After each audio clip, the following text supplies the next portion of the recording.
चंद्रमा पर सूरज ढल चुका है और इसके साथ ही चंद्रयान 3 के लैंडर विक्रम और रोवर प्रज्ञान के पुनः सक्रिय होने की सभी उम्मीदें भी खत्म हो चुकी हैं।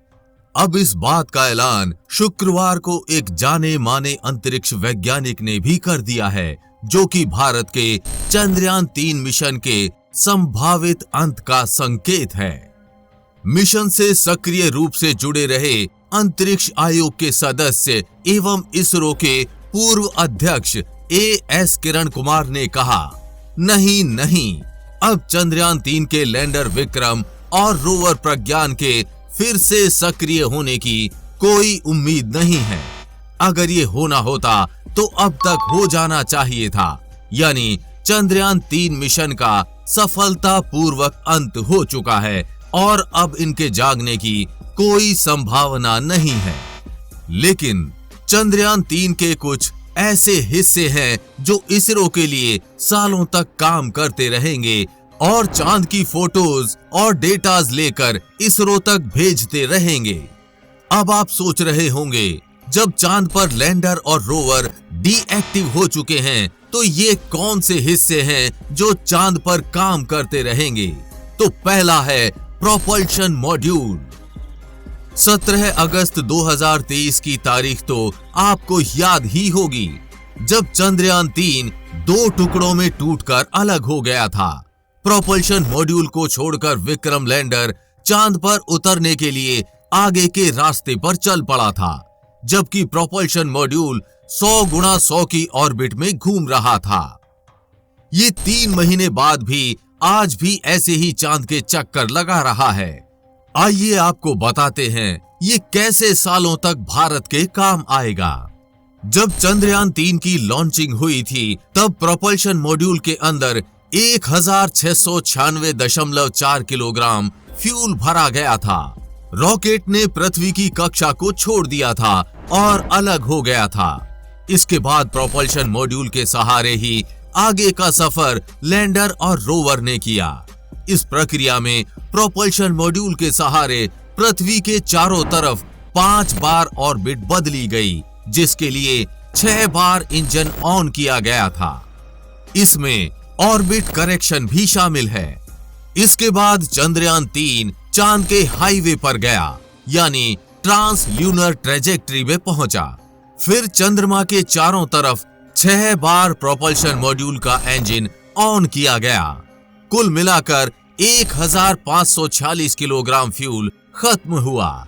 अब आपका सवाल हो सकता है, कैसे? तो चलिए बताते हैं कैसे।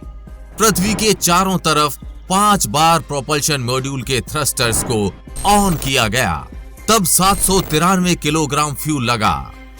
इसके बाद चांद के चारों तरफ 5 बार ऑर्बिट को घटाने के लिए थ्रस्टर्स यानी इंजन्स को ऑन किया गया, तब 753 किलोग्राम फ्यूल लगा।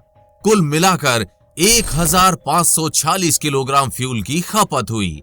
अब बचा हुआ है 150 किलोग्राम फ्यूल, यानी ये 3 से 6 महीने तक ही काम नहीं करेगा, बल्कि ये कई सालों तक काम कर सकता है। इस बात की पुष्टि ISRO chief doctor S Somnath ने भी की है। उन्होंने कहा कि हमारे पास उम्मीद से ज्यादा फ्यूल बचा है, यानी अगर सब कुछ सही रहा और ज्यादा कोई दिक्कत नहीं आई तो प्रोपल्शन मॉड्यूल कई सालों तक काम कर सकता है।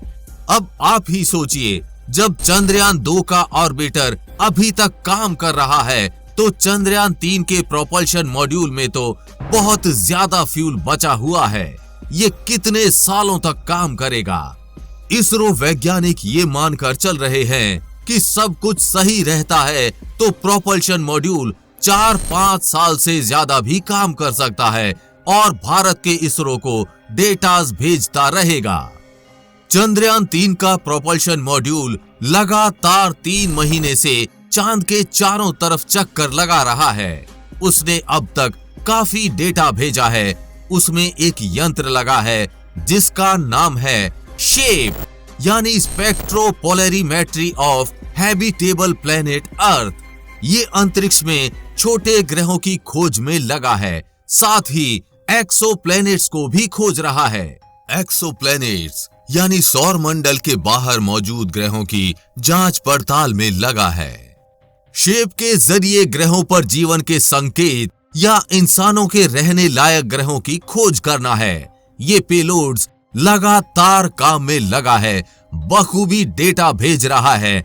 ये ग्रहों की जांच के लिए नियर इंफ्रारेड NIR वेवलेंथ का इस्तेमाल करता है, यानी हमारे चांद के चारों तरफ चक्कर लगाते लगाते ये सौर मंडल के बाहर मौजूद ग्रहों की स्टडी में लगा हुआ है। बस छोटी दिक्कत ये है कि ये तभी ऑन होता है जब ये धरती के विजिबल रेंज में आता है। विजिबल रेंज यानी जब इससे आसानी से डेटा मिल सके। अभी इस तरह से ये काम करता रहेगा। इसरो भी इसे लगातार ऑपरेट करता रहेगा। इससे मिलने वाले डेटा से क्या निकल कर सामने आया है उसका एनालिसिस चल रहा है, लेकिन इस काम में कुछ महीने और लग सकते हैं। इसके बाद ही पता चलेगा कि शेप ने सौर मंडल में या उससे बाहर किस तरह की खोज की है, उससे इंसानों को क्या फायदा हो सकता है। चांद पर भले ही आज लैंडर विक्रम और रोवर प्रज्ञान गहरी नींद में सो गए हों, लेकिन चंद्रयान 3 का ये हिस्सा प्रोपल्शन मॉड्यूल बखूबी अपना काम कर रहा है। चांद पर सो रहे अपने उन दोनों धुरंधरों रोवर प्रज्ञान और लैंडर विक्रम को शुक्रिया कहिए, जिन्होंने भारत के नाम को पूरी दुनिया में इतनी ऊंचाई तक चमकाया। भारत के इतिहास में चंद्रयान के दोनों धुरंधरों रोवर प्रज्ञान और लैंडर विक्रम को अनंत काल तक याद किया जाएगा। अगर आप चंद्रयान 3 की 14 दिन की खोजों को और विस्तार से समझना चाहते हैं तो उस वीडियो का लिंक नीचे कमेंट बॉक्स में दिया गया है। चंद्रयान 3 के भारत के नाम को ऊंचाइयों तक ले जाने वाले सफर के बारे में आप क्या कहेंगे? नीचे कमेंट बॉक्स में लिखकर बताना ना भूलें। हमें पूरी उम्मीद है कि आपको ये जानकारी अच्छी लगी होगी, और जानकारी अच्छी लगी हो तो शेयर के बटन पर क्लिक करके इस अच्छी जानकारी को ज्यादा से ज्यादा लोगों में फैलाएं, जिससे आपके दोस्त और रिश्तेदार भी कुछ अच्छा सीख पाएं। साथ ही आप भी वीडियो को लाइक जरूर करके जाएं। आगे भी ऐसी इंफॉर्मेटिव वीडियोस आती रहेंगी, इसलिए अपडेटेड रहने के लिए चैनल को सब्सक्राइब करके बेल नोटिफिकेशन ऑन जरूर कर लें। जल्द मिलेंगे ऐसी ही इंफॉर्मेटिव वीडियोस के साथ और आपको कुछ अच्छा सिखाएंगे।